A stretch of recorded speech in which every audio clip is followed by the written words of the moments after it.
हाय बच्चों, I welcome all of you to mission meteors. और आज हम लोग पढ़ने वाले हैं वेक्टर का वीडियो नंबर 5, जिसमें हम लोग कवर करने वाले हैं कार्टेशियन फॉर्म ऑफ वेक्टर। बच्चों, कार्टेशियन फॉर्म ऑफ वेक्टर को समझने के लिए resolution of vector, unit vector, orthogonal unit vector, ये सारा हमें पता होना चाहिए। तो बच्चों, आज के वीडियो में ये सारी चीजों को हम लोग कवर करेंगे। एक टर्म और आएगा डायरेक्शन कोसाइन का, तो उसको भी हम लोग अच्छे से समझेंगे। तो शुरू करते हैं। हेडिंग लगा लो, resolution of vector. Resolution of vector. बच्चों, ये रिजोल्यूशन वर्ड से घबराना नहीं, इसका मतलब है कि वेक्टर को उसके कंपोनेंट में ब्रेक करना। तो वेक्टर को कंपोनेंट में ब्रेक करने की जरूरत क्यों पड़ी, समझते हैं। जैसे हमारे पास एक फील्ड है बच्चों, उस पे आपने एक बॉल को थीटा एंगल पे v वेलोसिटी से फेंका। वेलोसिटी क्या है? एक वेक्टर है। v वेलोसिटी से आपने बॉल को फेंका। अब ये बच्चों, ये ऐसा मोशन करता हुआ, जिसको प्रोजेक्टाइल मोशन बोलते हैं, यहां पे पहुंचेगा। ठीक है, पक्की सी बात है। तो बच्चों, बॉल जो था इनिशियली यहां पे था, लेकिन आफ्टर टी टाइम यहां पे पहुंचा। अब देखो, इसका कोई हॉरिजॉन्टल मूवमेंट भी हुआ है और वर्टिकल मूवमेंट भी हुआ है। पहले तो ये यहां पे था, ग्राउंड पे था, बट ये बीच में हवा में है, मतलब इसका वर्टिकल मूवमेंट भी हुआ है और हॉरिजॉन्टल मूवमेंट भी हुआ है। ऐसे भी मूवमेंट हुआ है बच्चों, और ऐसे भी मूवमेंट हुआ है। ये दोनों मूवमेंट हुआ है। तो इसके लिए रिस्पॉन्सिबल कौन है? ये वी वेक्टर।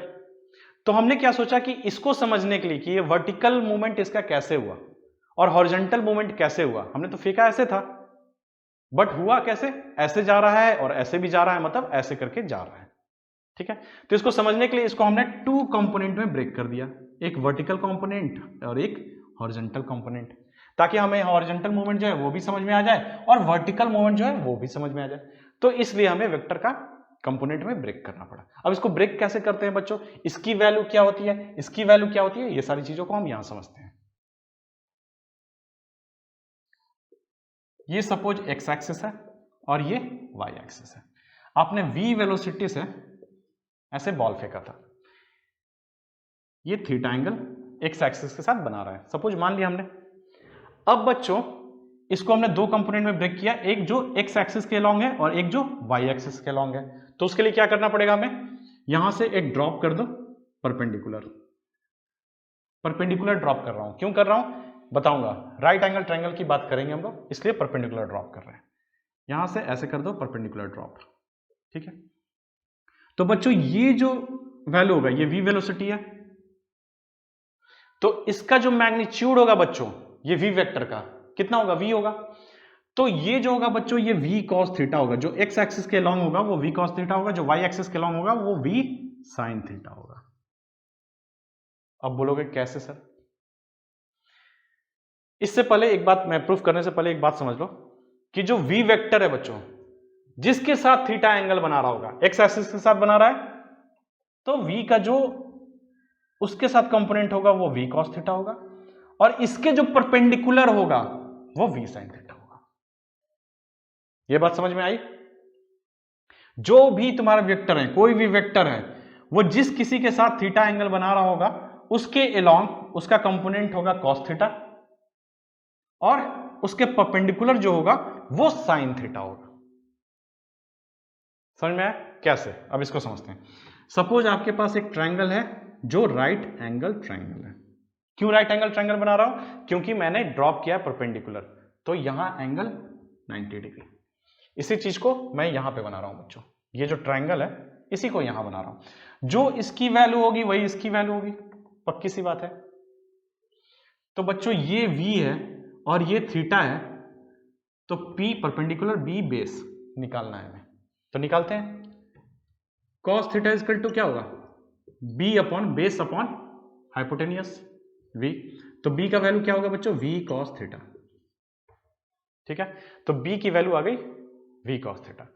अब sin थीटा से निकालते हैं, परपेंडिकुलर अपॉन हाइपोटेनियस। हाइपोटेनियस कितना है? v, तो परपेंडिकुलर का वैल्यू हो गया v sin थीटा। देखो, v cos थीटा और v sin थीटा। तो इसमें हमेशा इस चीज को याद रखना कि जिसके साथ ये एंगल बना रहा है उसके अलोंग हो जाएगा कंपोनेंट cos थीटा, और उसके परपेंडिकुलर जो होगा वो हो जाएगा sin थीटा। इस बात को याद रखना बच्चों। अच्छा बच्चों, हमारे पास ये v क्या था, मैग्नीट्यूड था।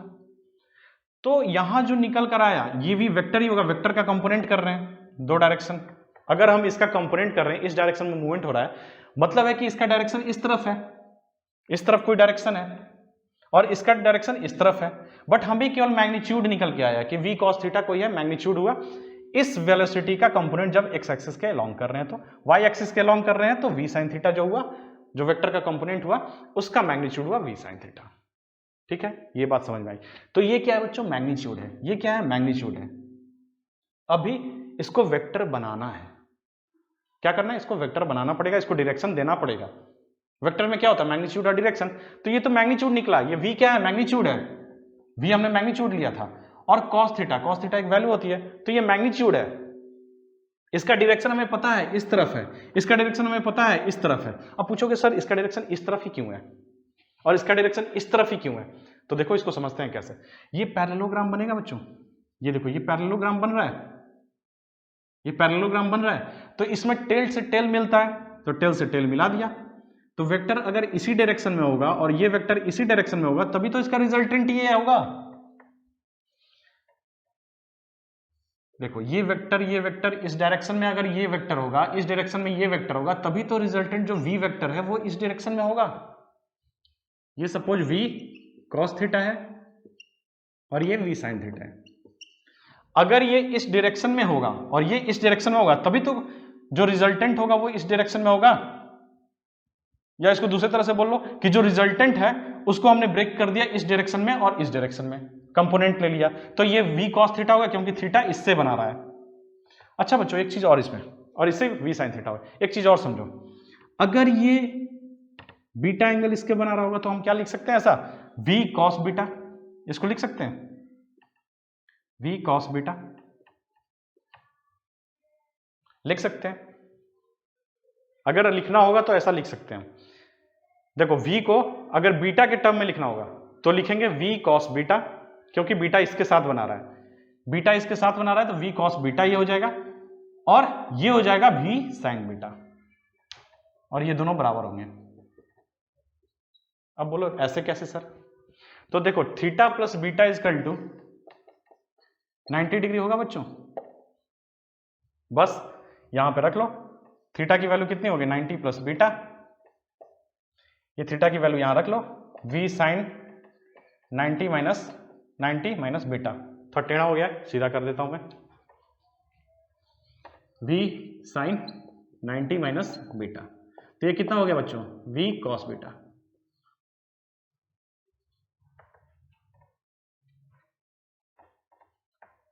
ठीक है, समझ में आया। तो ऐसा हम कर सकते हैं, कोई डाउट। ये कैसे बराबर है बता देता हूं। यहां देखो theta plus beta equal to 90 होगा, ठीक है, तो theta equal to 90 minus beta हुआ। तो अगर थीटा की वैल्यू यहां पे डाल दो v cos 90 माइनस बीटा, तो ये देखो कितना हो जाएगा v sin बीटा। हो गया बच्चों। फर्स्ट क्वाड्रेंट में सब पॉजिटिव होते हैं, बताया था मैंने, ऐड शुगर टू कॉफी, तो उसमें ऐड, ये बताया था मैंने, ऐड शुगर टू कॉफी। इस क्वाड्रेंट में सब ऑल पॉजिटिव, इसमें साइन पॉजिटिव, इसमें टैन पॉजिटिव, इसमें कोसाइन पॉजिटिव। ठीक है बच्चों, तो इस तरह से हम ब्रेक कर सकते हैं कंपोनेंट में। अब बच्चों बात आ रही थी डायरेक्शन की, कि ये v cos थीटा जो है ये तो मैग्नीट्यूड है, v sin थीटा जो है वो मैग्नीट्यूड है और इसका डायरेक्शन इस तरफ है, लेकिन इसको हमको वेक्टर फॉर्म में लिखना है, वेक्टर फॉर्म में लिखना है। तो क्या करें, तो अब कहानी आएगी बच्चों यूनिट वेक्टर की, तो उसको पढ़ते हैं, उसको समझते हैं, फिर यहां वापस हम लोग आएंगे।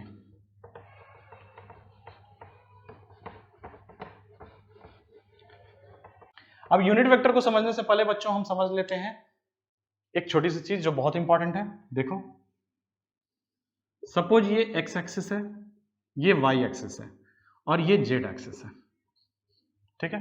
इस बार मैंने दो एक्सिस नहीं रखा, तीसरा एक्सिस जो है वो ला दिया, ठीक है। आपके पास v वेक्टर है ऐसा, क्या ये v वेक्टर xy प्लेन में है? नहीं, इस बार नहीं है बच्चों। ये x एक्सिस जो है ऐसे है, y एक्सिस ऐसे है, दोनों बोर्ड, ये जो व्हाइट बोर्ड है उसके प्लेन में है, एक्स एक्सिस ऐसे, वाई एक्सिस ऐसे, जेड एक्सिस जो है वो ऐसे है बच्चों आपके तरफ, ठीक है। और ये वी वेक्टर जो है इस बार एक्स और वाई प्लेन में नहीं है, इस बार ऐसे है, मतलब इसका कंपोनेंट एक्स के तरफ भी है, इसका कंपोनेंट वाई के तरफ भी है, और जो जेड ऐसे है इसका कंपोनेंट ऐसे, जो जेड है ऐसे उसके तरफ भी है, समझ रहे हो, ऐसे भी है, ये वेक्टर ऐसे है, एक्स में भी है, वाई में भी है और जेड में भी है, ऐसे, ठीक है। तो इसका कंपोनेंट बोल रहा है बच्चों कि आप निकालो एक्स एक्सिस के लॉन्ग, वाई एक्सिस के लॉन्ग और जेड एक्सिस के लॉन्ग। आपको दिया हुआ है this is alpha, this is beta and this is gamma, ठीक है, ऐसे 3 एंगल दिए हुए हैं। तो आपको करना क्या है बच्चों, सीधा इसका, अब तो आप नहीं कर सकते हो साइन थीटा, साइन थीटा वाला कहां कंसेप्ट लगा सकते हो, केवल यहीं लगा सकते हो, जब प्लेन में हो तभी आप v cos थीटा और v sin थीटा कर सकते हो। क्यों? क्योंकि हमने ट्रायंगल से प्रूव किया था, ट्रायंगल तो एक ही प्लेन में होगा, एक ही प्लेन में होगा ये ट्रायंगल, समझ में आई बात। तो वहां कर सकते हैं v sin थीटा, यहां केवल cos थीटा वाला काम कर सकते हैं, जिसके साथ एंगल बन रहा है उसको cos थीटा बना सकते हैं, ठीक है। तो इसका कंपोनेंट जो होगा बच्चों v का, x एक्सिस के अलॉन्ग होगा v cos alpha, y axis के अलॉन्ग होगा v cos बीटा, और z एक्सिस के अलॉन्ग होगा v cos गामा, ठीक है।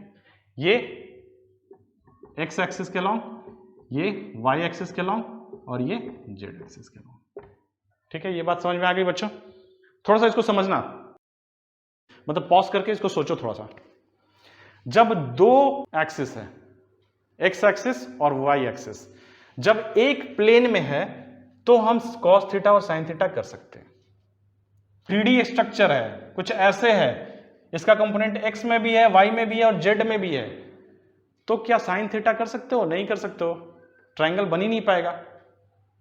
ट्रायंगल कैसे बनाओगे? ऐसे रहेगा, तो मान लिया यहां पे ड्रॉप कर दिया आपने परपेंडिकुलर, ठीक है, तो ये कैसे निकलेगा y एक्सिस का, y एक्सिस के लिए तो ऐसे परपेंडिकुलर ड्रॉप होगा, तो cos थीटा निकाल सकते हो लेकिन sin थीटा नहीं निकाल सकते हो, तो cos थीटा में मैंने सारे कंपोनेंट को लिखा। ये चीज को ध्यान देना जब x y z तीनों एक्सिस में वो वेक्टर लाई कर रहा हूं। अब समझते हैं बच्चों कि इसको डायरेक्शन कैसे दिया जाए, इसको डायरेक्शन कैसे देते हैं ये समझते हैं। इसके लिए यूनिट वेक्टर समझेंगे, तो मिटा दूं।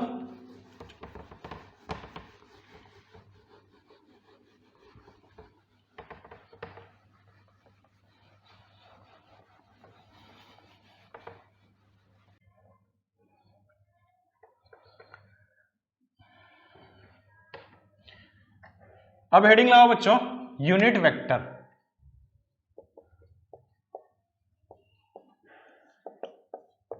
बच्चों यूनिट वेक्टर जो होते हैं वो भी वेक्टर ही होते हैं, वेक्टर होते हैं। इसका क्या मतलब है कि उसके पास मैग्नीट्यूड होगा और डायरेक्शन होगा। तो यूनिट वेक्टर का जो मैग्नीट्यूड होता है बच्चों, मैग्नीट्यूड दैट इज 1, जिसको यूनिटी बोलते हैं, ठीक है, और इसके पास डायरेक्शन भी होता है। बट इसका जो रिप्रेजेंटेशन है बच्चों, वो सपोज ए कोई यूनिट वेक्टर है तो इसका रिप्रेजेंटेशन जो होगा वो ए कैप होगा। समझ में आई बात?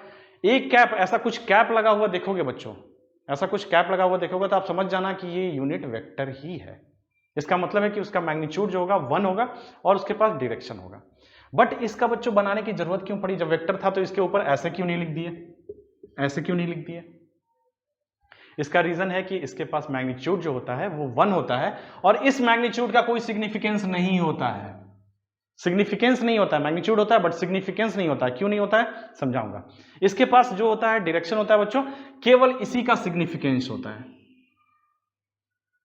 इसका दुनिया में एक ही काम है, एक ही चीज के लिए आया है, बस डायरेक्शन बताने के लिए। ये एक ऐसा वेक्टर है जो डायरेक्शन अपने पास रखे हुए है और उसी का केवल सिग्निफिकेंस है। मैग्नीट्यूड रखे हुए बट 1 रखे हुए जो सिग्निफिकेंस नहीं है। क्यों नहीं है बताता हूं। तो बच्चों जब ऐसा दिख जाए आपको A cap, C cap, R cap, समझ जाना आप कि वो यूनिट वेक्टर है और उसका काम क्या है? डायरेक्शन बताना, ठीक है। जैसे कोई वेक्टर ए है, इसमें से मैंने क्या किया, थोड़ा सा पार्ट 1 यूनिट काट लिया, ए वेक्टर में से 1 यूनिट काट लिया। अब बच्चों ये वेक्टर का डायरेक्शन को, ये हो गया ए कैप, इसका मैग्नीट्यूड कितना होगा 1 यूनिट। अब इसका डायरेक्शन क्या होगा, वही डायरेक्शन होगा जो ए का डायरेक्शन है, जो ए वेक्टर का डायरेक्शन है वही सेम डायरेक्शन ए कैप का होगा इस यूनिट वेक्टर का। अब एक चीज बताओ बच्चों कि ए वेक्टर जो है इसमें मैग्नीट्यूड होगा और डायरेक्शन होगा, तो इसको ऐसा लिख सकते हैं मैग्नीट्यूड इनटू डायरेक्शन।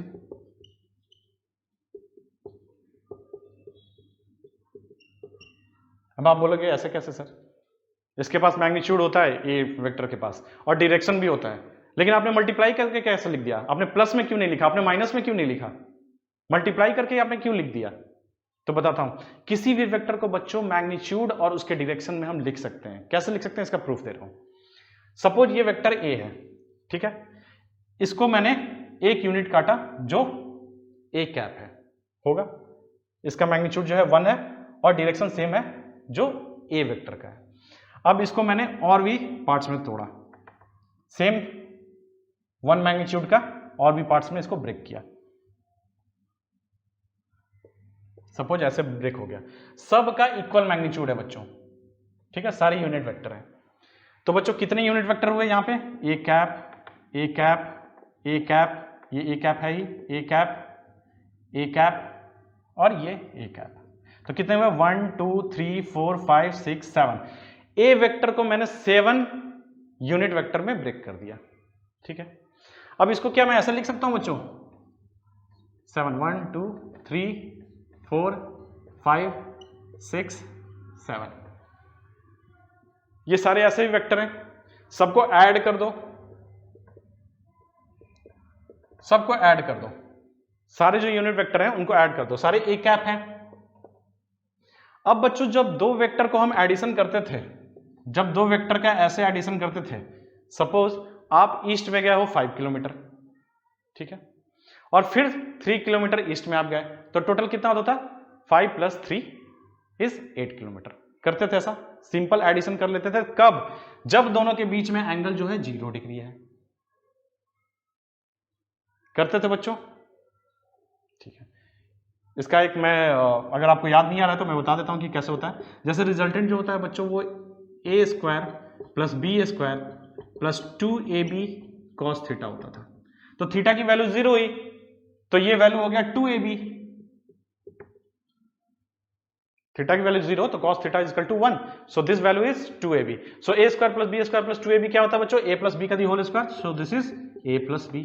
तो देखो एक नॉर्मल एडिशन कर सकते हैं जब थीटा 0 हो तब, तो यहां देखो थीटा 0 है, सब एक ही लाइन में है और डायरेक्शन सबका एक ही तरफ है, क्योंकि सबका डायरेक्शन वही होगा जो ए का डायरेक्शन होगा। तो क्या हम ए वेक्टर को ऐसा लिख सकते हैं, यस लिख सकते हैं। तो ये कितने हैं बच्चों 1 2 3 4 5 6 7 ए कैप। अब यहां देखो 7 क्या है बच्चों, मैग्नीट्यूड है, और ए कैप क्या है, डायरेक्शन है। तो क्या हम मैग्नीट्यूड इनटू डायरेक्शन लिख सकते हैं किसी भी वेक्टर को, उसी का मैग्नीट्यूड होना चाहिए, जो ए का मैग्नीट्यूड है, ए वेक्टर का जो मैग्नीट्यूड है वही लिखेंगे, इनटू डायरेक्शन कौन सा लिखेंगे, ए कैप। ए कैप का क्या काम है, केवल जिंदगी में डायरेक्शन बताना काम है, ठीक, समझ में आया बच्चों। तो ऐसा हम लिख सकते हैं।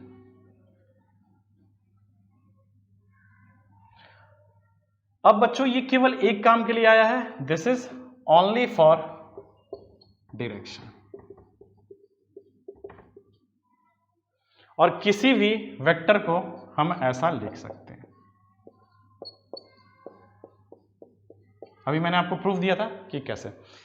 अब बच्चों आपको क्या समझ में आ रहा है कि डायरेक्शन कैसे, मतलब मैं इसका एग्जांपल देता हूं कि डायरेक्शन दिखाने का इसका क्या मतलब है। जैसे आप किसी रेलवे स्टेशन पे जाते हैं बच्चों, रेलवे स्टेशन पे क्या लिखा होता है, एंट्री और एग्जिट, 2 साइन बोर्ड लगे होते हैं। तो उनका जिंदगी में क्या काम है आपके, केवल डायरेक्शन बताना कि यहां से अंदर घुसना है और यहां से बाहर निकलना है। वो बात अलग है कि आप कहीं से भी घुस जाते हो, कहीं से भी निकल जाते हो। सपोज एक दूसरा एग्जांपल ले लेता हूं, जो रेलवे प्लेटफॉर्म नहीं देखे, वैसे भी बच्चे होंगे जो नहीं देखे हैं। सपोज मॉल ले लेता हूं, जो हमेशा फ्लाइट ही करते हैं उन बच्चों के लिए। तो मॉल में आप जब जाते हो बच्चों, तो वहां पे आपको वॉशरूम जाना है, वॉशरूम में गए तो एक ऐसा पोजीशन आता है जहां पे आप खड़े हो जाते हो, आपके इधर भी वॉशरूम उधर भी वॉशरूम, ठीक है। अब किस में जाएं, तो आप साइन बोर्ड को देखते हो कि ओके ये जो है वो लेडीज का है और ये जो है जेंट्स का है, फिर आप जेंट्स में चले जाते हो।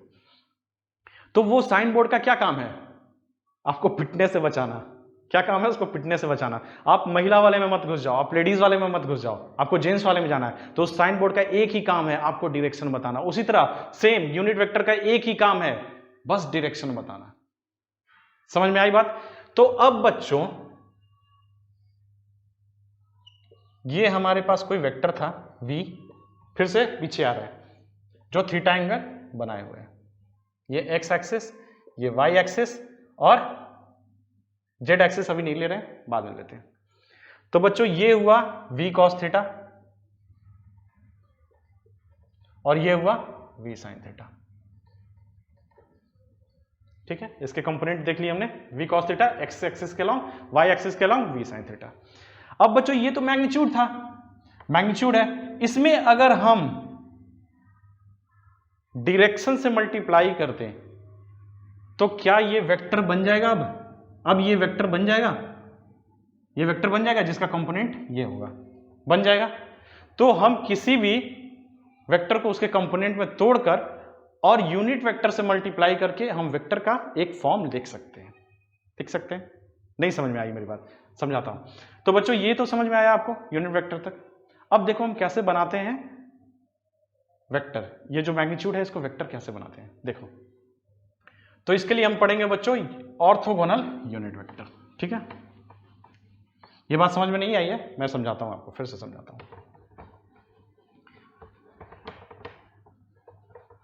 तो हेडिंग लगा लो बच्चों, ऑर्थोगोनल यूनिट वेक्टर। अब ये ऑर्थोगोनल का क्या मतलब है।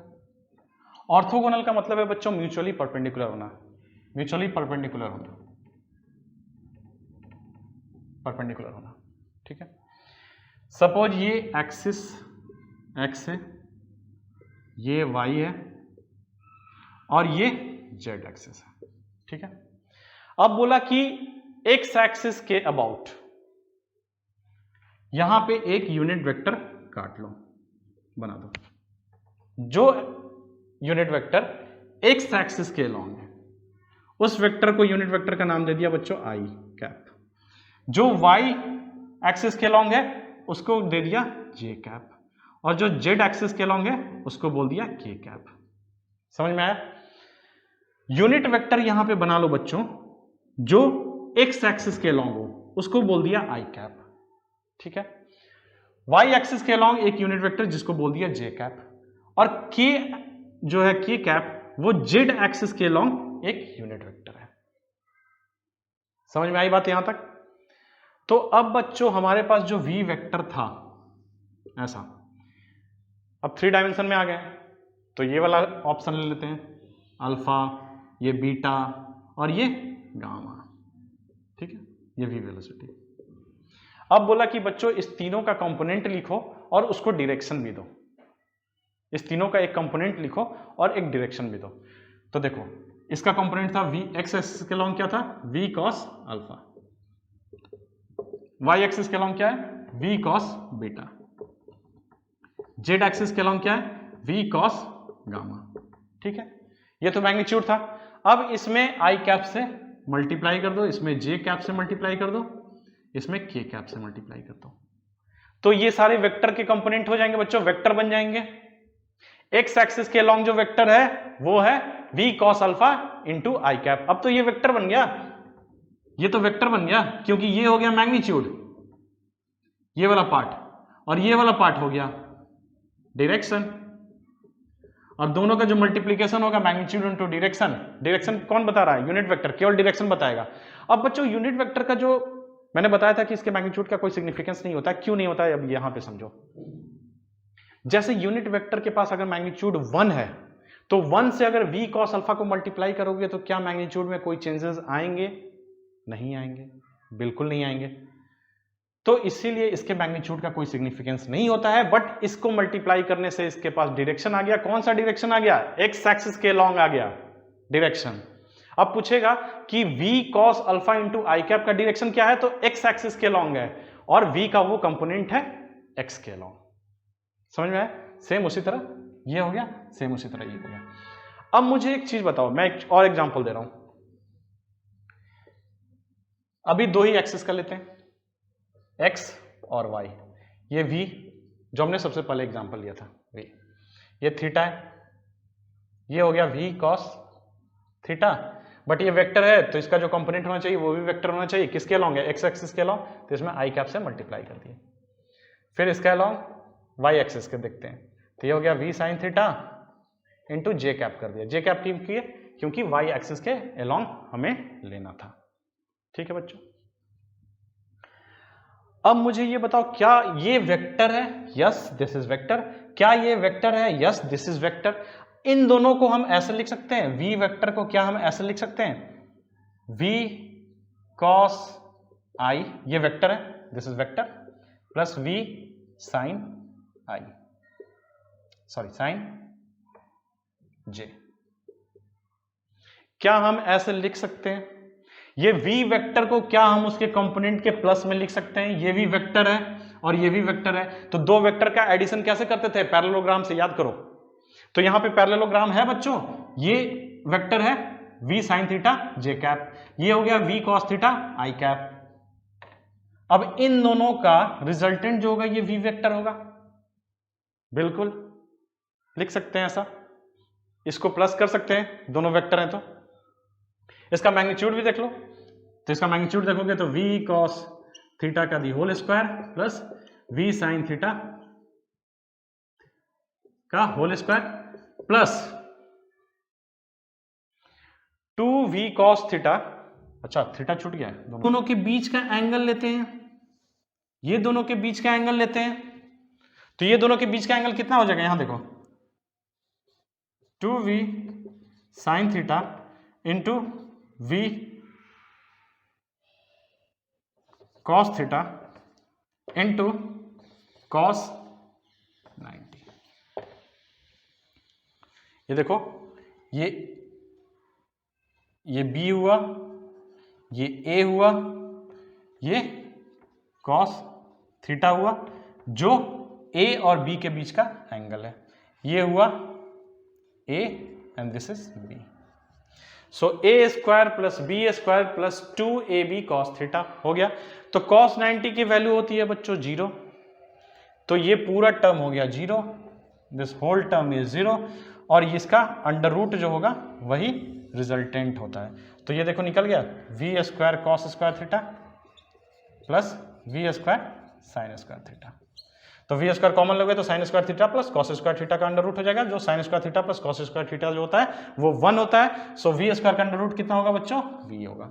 देखो प्रूफ हुआ कि हम वेक्टर को ऐसे लिख सकते हैं।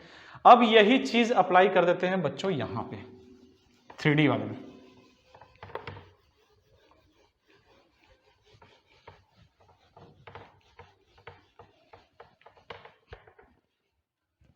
थ्री वाले में क्या लिख सकते हैं इस v वेक्टर को? v vector is equal to v cos alpha i cap plus v cos beta j cap plus v cos gamma k cap. ऐसा लिख सकते हैं। ये क्या है बच्चों? वेक्टर। ये क्या है? वेक्टर। ये क्या है? वेक्टर। तीनों वेक्टर का सम हम लिख सकते हैं कि v जो हमारा वेलोसिटी वेक्टर है वो होगा। तो बच्चों यहां पे ये तीनों वेक्टर हैं, तीनों वेक्टर के सम में ऐसा लिख सकते हैं। अब आता है बच्चों की कार्टेशियन फॉर्म में कैसे लिख सकते हैं। तो देखो ये मैग्नीट्यूड था, ये मैग्नीट्यूड था किसके अलॉन्ग था? एक्स एक्सिस के अलॉन्ग।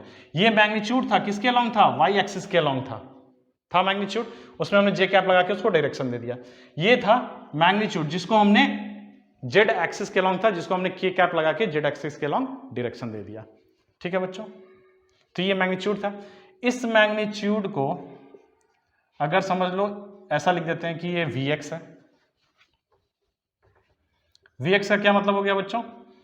कि V एक्स एक्सिस के along i cap plus V y axis के along j cap plus v z axis के लॉन्ग। सो ये तीनों वेक्टर हैं बच्चों, तीनों वेक्टर का जो सम होगा वो v वेक्टर होगा। ठीक है, इसका क्या मतलब हुआ बच्चों कि v जो है x एक्सिस में इतना है, y एक्सिस में इतना है और z एक्सिस में इतना है। ठीक है, इसी को बोलते हैं बच्चों Cartesian form of vector. Cartesian form में जब लिखते हैं तो i j k के फॉर्म में लिखते हैं, यही है कार्टेशियन फॉर्म। समझ लो, यही है कार्टेशियन फॉर्म। तो इसको सपोज हमने लिख दिया बच्चों vx, इसको लिख दिया हमने vy, ये जो मैग्नीट्यूड है इसको लिख रहे हैं, vx और vy जो है मैग्नीट्यूड को लिख रहे हैं, ये हो गया vz। ठीक है, तो इसको लिख सकते हैं बच्चों ऐसे, vx i cap plus vy j cap plus vz k cap. ठीक है, यही हो गया कार्टेशियन फॉर्म। तब यहां से शुरू होता है कार्टेशियन फॉर्म में कैसे लिखते हैं। ठीक है, इसको मिटा दूं, चलो इसको मिटाता हूं।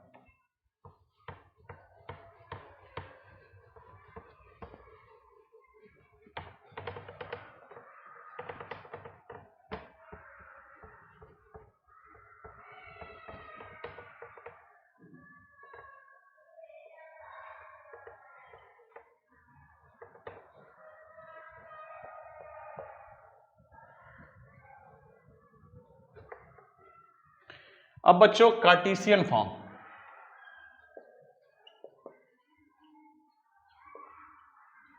जैसे हमारे पास कोई वेक्टर था, सपोज अभी एक्स वाई का ही ले रहे हैं, ये कोई वेक्टर है v, ये हो गया theta angle, so this one is v cos theta और this one is v sin theta. ठीक है, इस v वेक्टर को हम कैसे लिख सकते हैं बच्चों कार्टेशियन फॉर्म में, v cos theta i cap plus v sin theta j cap. ठीक है, ऐसे लिख सकते हैं बच्चों। तो ये जो है ये x में है और ये y में है। समझ में आ रही है बात? v का कंपोनेंट x में इतना है मैग्नीट्यूड, v का कंपोनेंट y में इतना है। अगर बच्चों, अगर आपसे, जैसे इसका एक एग्जांपल देता हूं आपको, उससे आपको वो समझ में आएगा जो मैं बोलना चाह रहा हूं। सपोज कोई वेक्टर है 3i cap plus 4j cap, ऐसा। इसका क्या मतलब है बच्चों कि a का x में मैग्नीट्यूड है 3, x में जो कंपोनेंट है उसका मैग्नीट्यूड है 3, y में जो मैग्नीट्यूड है, मतलब y में जो कंपोनेंट है उसका मैग्नीट्यूड है 4। ठीक है, तो अब आपसे पूछता है बच्चों कि इसका मैग्नीट्यूड कितना होगा, तो अंडर रूट कर दो, 3 square plus 4 square is equal to 25 under root 5। ठीक है, ये समझ में आया बच्चों? क्योंकि इसका x में 3 है, y में 4 है, x में 3 है, y में 4 है, तो रिजल्टेंट क्या होगा, इसका स्क्वायर प्लस इसका स्क्वायर का अंडर रूट। जो फॉर्मूला होता है, फॉर्मूला हमारे पास क्या होता है रिजल्टेंट का बच्चों, under root of a square plus b square plus 2ab cos theta. तो ये थीटा क्या होगा, दोनों के बीच का एंगल, v sin थीटा और v cos थीटा के बीच का एंगल, तो ये 90 होगा थीटा, तो इसकी जो वैल्यू होगी वो 0 हो जाएगी, तो a square plus b square का अंडर रूट। ठीक है, कार्टेशियन फॉर्म में ऐसे अगर दिया हुआ है बच्चों, सपोज ये दूसरा वेक्टर है, ये दूसरा क्वेश्चन है, दूसरे वेक्टर को समझना है, इसी वेक्टर को नहीं समझना, a1 लिख देता हूं। ठीक है, कंफ्यूजन ही नहीं रहेगा, 3i cap minus 4j cap. इसका क्या मतलब है बच्चों कि x में 3 है और माइनस j है। इसका क्या मतलब है कि माइनस y में, x में जो है वो 3 है, बट माइनस y में 4 है, माइनस j मतलब माइनस y। तो वैसे ही अगर बच्चों दिया हुआ है minus i minus j minus k, तो इसका मतलब समझना कि ये माइनस x में बात कर रहा है, ये माइनस y में बात कर रहा है और ये माइनस z में बात कर रहा है। जैसे i जो है उसका मतलब है कि x में, j है तो y में और k है तो z में। ठीक है, ये कैप लगा हुआ है, इसका मतलब है कि इस एक्सिस के लॉन्ग बोल रहा है। ये जो माइनस एक्स एक्सिस है इधर उसके लॉन्ग बोल रहा है, माइनस वाई इधर बोल रहा है, और माइनस जेड मतलब बोर्ड के अंदर के लॉन्ग बोल रहा है। अगर हम इसको 3D में लिखना चाहें तो कैसे लिखेंगे बच्चों? 3D में अगर किसी वेक्टर को लिखना है, ये वेक्टर तो 2D में है, देखो ये बोर्ड के प्लेन में ही है vector, x axis y axis, और ये वेक्टर इसी प्लेन में। कोई वेक्टर ऐसे हो जो जेड में भी है तो उसको ऐसे लिख सकते हैं बच्चों। सपोज वेक्टर ए है, सपोज एक एग्जांपल दे रहा हूं, 3i cap plus 4j cap minus 5k cap, ऐसे लिख सकते हैं। इसका मतलब है कि हम किसी भी वेक्टर को ax, मतलब x में है a का कंपोनेंट x में i कैप, प्लस ay इसको j cap, plus az k cap, ऐसे हम लिख सकते हैं। किसी भी वेक्टर को ऐसे लिख सकते हैं, ठीक है। इसका मतलब यही होगा बच्चों कि a का कंपोनेंट x एक्सिस पर 3 है, y एक्सिस पे 4 है, और माइनस जेड एक्सिस पे 5 है। तो इसका मैग्नीट्यूड आपसे बोलेगा कि निकाल के दिखाओ, तो इसका मैग्नीट्यूड आप निकालोगे, इन सब का स्क्वायर कर लोगे, 3 स्क्वायर प्लस 4 स्क्वायर, तो ये हो गया 9, 16, 25, 25, 50, तो अंडर रूट 50 हो गया। So this is under root of 50, इसका मैग्नीट्यूड हो गया, ठीक है इस वेक्टर का।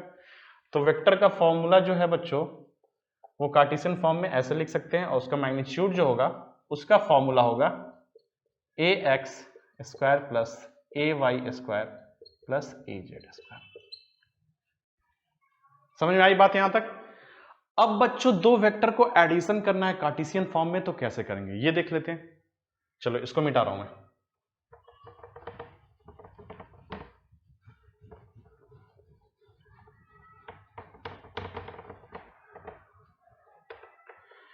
जैसे बच्चों एक वेक्टर दिया हुआ है a और एक वेक्टर दिया हुआ है b, ये दिया हुआ है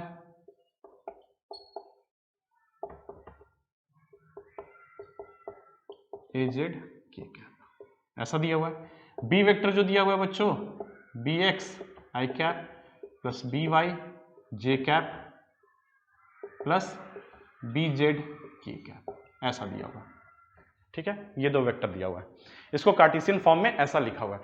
अगर आपसे बोलता है बच्चों की vector a plus vector b करो, तो आपको करना क्या है, सीधा इन दोनों को जोड़ दो, i वाले को जोड़ दो, j वाले को जोड़ दो, और k वालों को जोड़ दो, ठीक है। सिंपल कर देना है।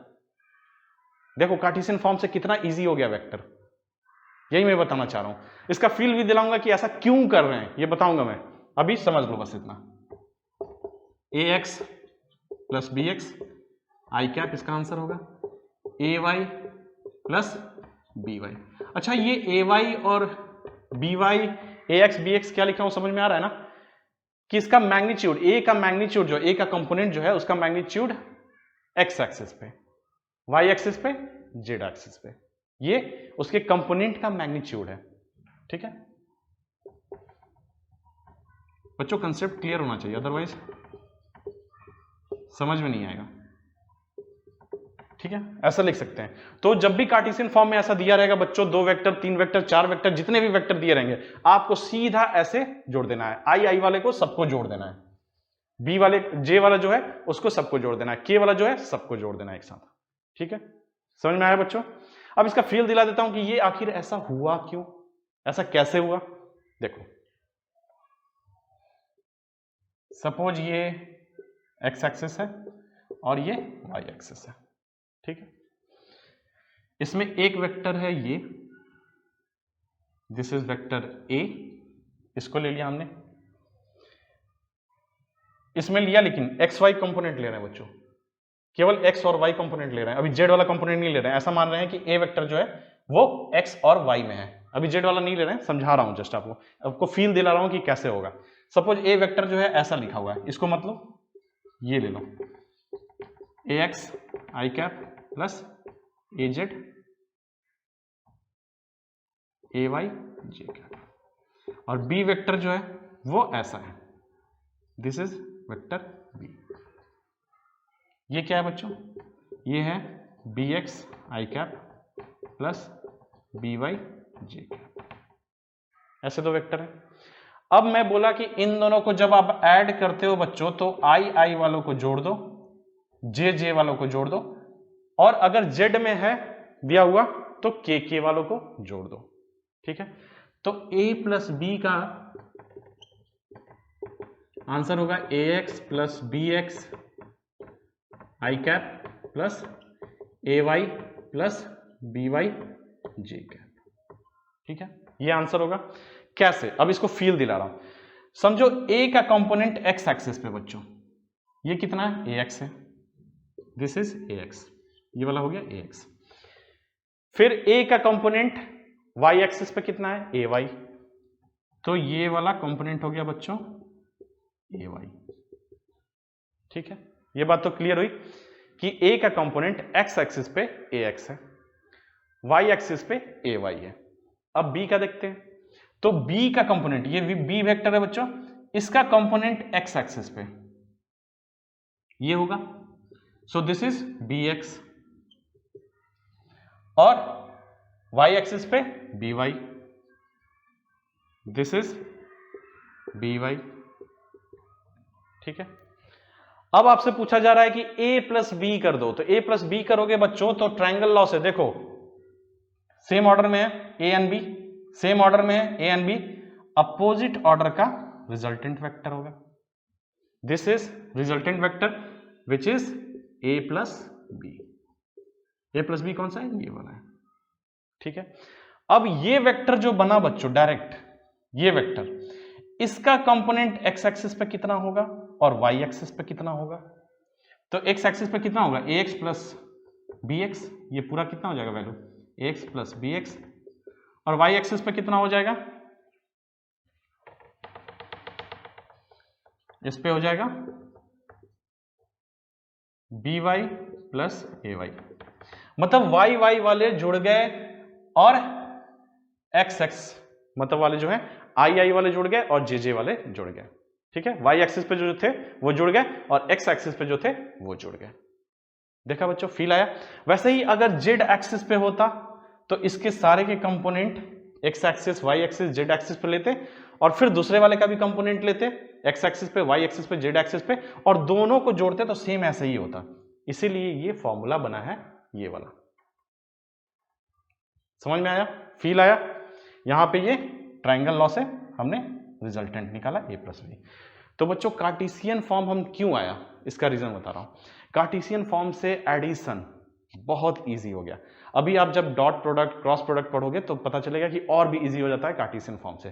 कार्टेशियन फॉर्म सीधा बता देता है, अगर कोई भी वेक्टर कार्टेशियन फॉर्म में लिखा हुआ है, जैसे ये लिखा हुआ है, इसका सीधा मतलब समझ में आता है बच्चों कि इसका कंपोनेंट x एक्सिस पे 3 है, y एक्सिस पे 4 है और माइनस z एक्सिस पे 5 है, सीधा समझ में आता है, ठीक है। तो इससे बहुत इजी बन गया। चलो अब इसका मैग्नीट्यूड निकाल लेते हैं, ये तो फील हो गया आपको। अब मैग्नीट्यूड निकालते हैं इसका,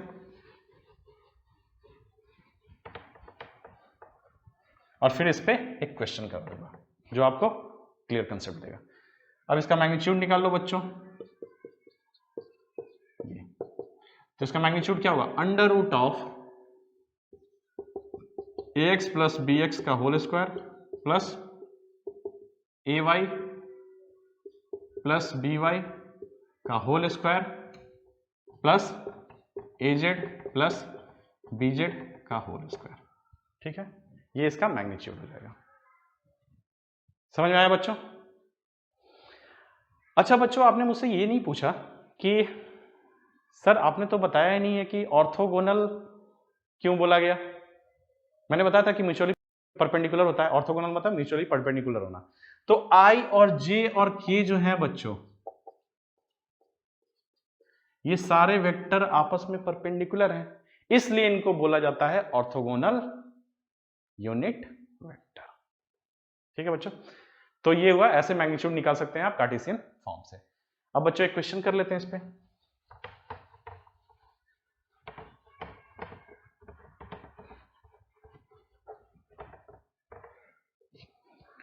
सपोज आपको एक वेक्टर दिया हुआ है, A vector, this is 2i cap plus 3j cap plus 4k cap, ठीक है। बी वेक्टर दिया हुआ है 3i cap plus 4j cap minus 3k cap, ऐसा कुछ दिया हुआ है। अब आपसे बोल रहा है बच्चों कि a प्लस बी निकालो, vector a plus vector b निकालो। तो आप सीधा i वाले को जोड़ दोगे, j वाले को जोड़ दोगे और k वाले को जोड़ दोगे, तो बन गया बच्चों ये 5i cap plus 7j cap plus k cap, ठीक है। ये हो गया आपका आंसर। अब बोलेगा कि इसका मैग्नीट्यूड निकाल दो, चलो मैग्नीट्यूड निकाल देते हैं। तो इसका मैग्नीट्यूड हो गया बच्चों 5 square plus 7 square plus 1 square under root, तो ये हो गया 25 प्लस 49 प्लस 1, तो ये हो गया 50 75 अंडर रूट ऑफ 75। सो इसका वैल्यू हो गया 25 into 3, so 5√3। So this is the magnitude of a plus b. अब एक दूसरा क्वेश्चन करते हैं जो कंसेप्चुअल है, ये मैंने आपको बस सिखाने के लिए बताया कि कैसे कार्टेशियन में हम एडिशन करते हैं, उसका एक एग्जांपल दिया। अब एक अच्छा क्वेश्चन करते हैं बच्चों।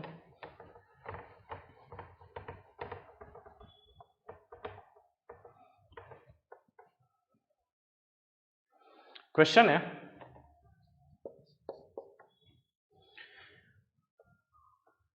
Find the velocity vector when an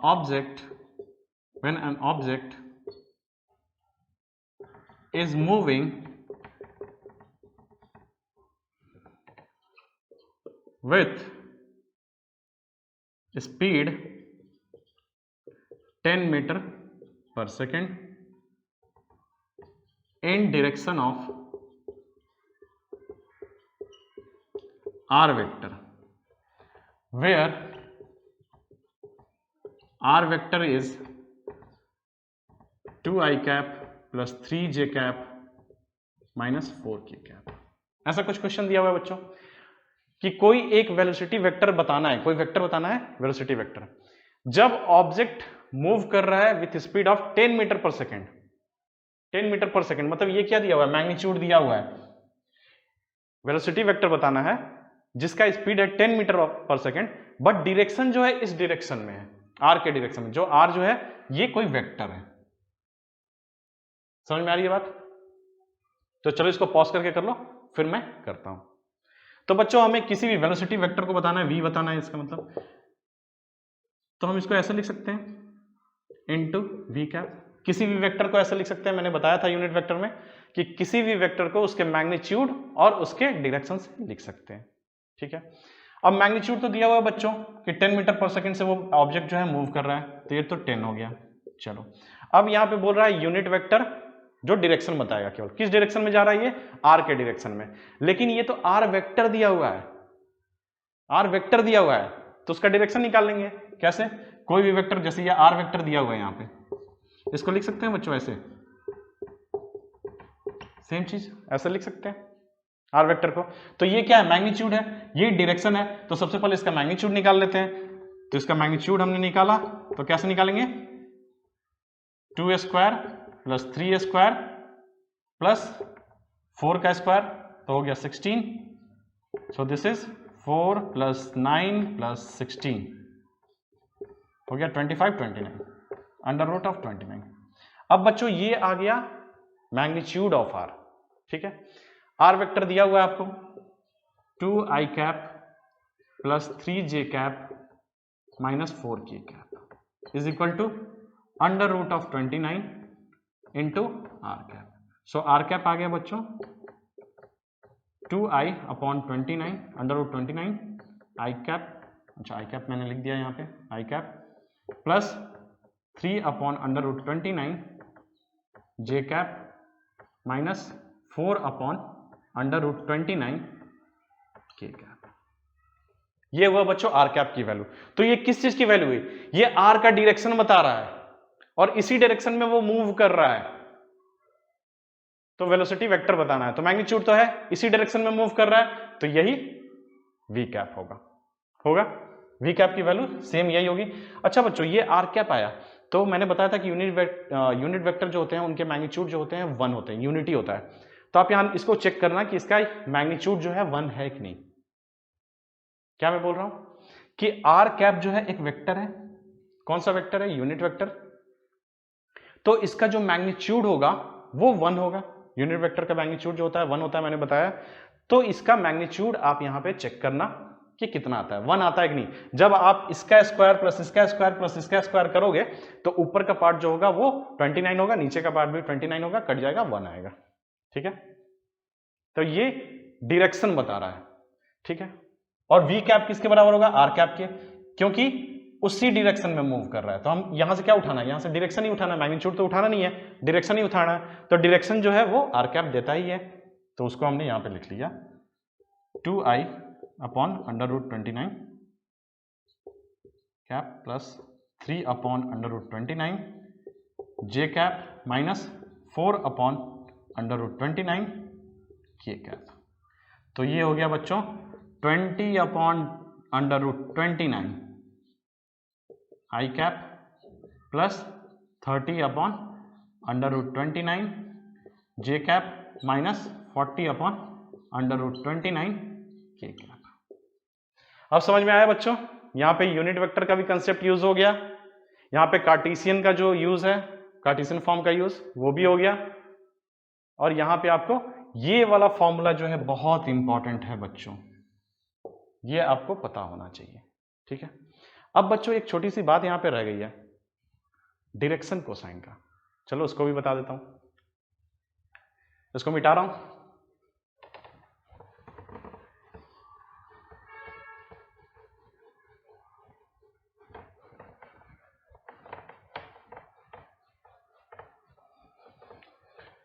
बच्चों जैसे मैंने एक्स वाई जेड एक्सिस लिया था, ये है एक्सिस एक्स, ये है वाई और ये है जेड। कोई एक वेक्टर है v जो ना एक्स एक्सिस में है ना जो एक्स वाई प्लेन में नहीं है। ठीक है, वो ऐसा है। कैसा है? ऐसा। वो एक्स वाई प्लेन में नहीं है, ना वाई जेड प्लेन में है, ना जेड एक्स प्लेन में है, वो ऐसा है, वो तीनों प्लेन में है। ये वेक्टर दिख ऐसा रहा है बट वो ऐसा है, कंफ्यूज नहीं होना, ऐसा है। ठीक है, तो उसका एक्स एक्सिस से एंगल दिया हुआ है अल्फा, वाई एक्सिस से दिया हुआ है बीटा और जेड एक्सिस से दिया हुआ है गामा। तो कार्टेशियन फॉर्म में इसको कैसे लिखते थे बच्चों? वी वेक्टर को कैसे लिखेंगे? ये वी वेक्टर है, इसको कैसे लिखेंगे? तो v cos alpha i cap plus v cos beta j cap plus v cos gamma k cap, ऐसा लिखते थे। अब बच्चों ये जो cos अल्फा है, ये cos बीटा है, ये जो cos गामा है, इस पे ध्यान देना। इसको बोला गया L, इसको बोला गया M, इसको बोला गया N। जो x एक्सिस के साथ है, x एक्सिस के साथ जो अल्फा बन रहा है उसका cos को बोला गया L, y एक्सिस के साथ जो है उसके cos को बोला गया M, और z एक्सिस के साथ जो है उसके cos को बोला गया N। ठीक है, ये जो L M N है इसी को बोलते हैं डायरेक्शन कोसाइन। क्या बोलते हैं बच्चों? Direction cosine. ठीक है, तो आपको अगर किसी क्वेश्चन में दिया जाता है कि किसी वेक्टर का डायरेक्शन कोसाइन जो है वो 1/2 √3/2 और 0 है, तो इससे आप क्या मतलब निकालोगे बच्चों? इससे मतलब निकलता है कि cos अल्फा की वैल्यू इतनी है, cos बीटा की वैल्यू इतनी है और cos गामा की वैल्यू इतनी है। तो इससे अल्फा बीटा गामा निकल जाएंगे, निकल जाएंगे। cos alpha equal to 1/2, so alpha is cos inverse of 1/2, so that is 60 degree. ठीक है, ये 60 हो गया, अल्फा यहां से निकल के आएगा 60, बीटा क्या निकल के आएगा बच्चों 30 डिग्री, और गामा निकल के आएगा 90 डिग्री। ठीक है, इस तरह से अल्फा बीटा गामा निकल सकता है अगर डायरेक्शन कोसाइन दिया हुआ है तो। इसी को बोलते हैं बच्चों direction cosine. Cos alpha cos beta जो कॉस गामा जो है उसी को बोलते हैं डायरेक्शन कोसाइन, उसको LMN से भी रिप्रेजेंट किया जाता है। समझ में आ गई बात? चलो अब जाते जाते एक क्वेश्चन देके जाता हूं कि L² plus M² plus N² is equal to 1 होता है। इसको प्रूव करना, प्रूव इट। ये क्वेश्चन है, थोड़ा सा मैं आपको बता देता हूं, हिंट दे दूं, दे देता हूं। ए को कैसे लिखा जाता है बच्चों? AX I cap plus AY, J cap AZ K cap, ऐसा लिखा जाता है। तो ये जो AX है बच्चों, ये जो AX है ये क्या है? A cos अल्फा है। AY क्या है? A cos बीटा है। AZ क्या है? A cos गामा है। बस अब इसके आगे थोड़ा सोचना तो ये निकल कर आ जाएगा, थोड़ा सा सोचना। चलो यहां पे खत्म करते हैं बच्चों हम कार्टेशियन और डायरेक्शन कोसाइन, यहां पे हम लोग समझ चुके हैं। नेक्स्ट क्लास में हम लोग पढ़ने वाले हैं बच्चों पोजीशन वेक्टर के बारे में और डिस्प्लेसमेंट वेक्टर के बारे में। This is very very important. Next class जो होगा बहुत इंपॉर्टेंट होगा, तो थोड़ा सा पढ़ के आना, बिकॉज हमेशा वो टर्म यूज होते हैं। तो ये सारे टर्म डायरेक्शन कोसाइन अगर कहीं पे दे दिया बच्चों तो आपको पता होना चाहिए कि क्या बोलना चाह रहा है वो। Cos alpha cos beta cos gamma, मतलब हम एंगल निकाल सकते हैं। डायरेक्शन कोसाइन किसी वेक्टर का दिया हुआ है, इसका मतलब है कि हम एंगल निकाल सकते हैं। ये सब सारी चीजें हम लोग ने यहाँ पे कवर किया, और इसको आप फिर से एक बार बुक से पढ़ना ताकि आपके दिमाग में अच्छे से ये बैठ जाए। मैंने समझाया अच्छे से, बट एक बार आप फिर से बुक से पढ़ना, ठीक है? चलो, जय हिंद।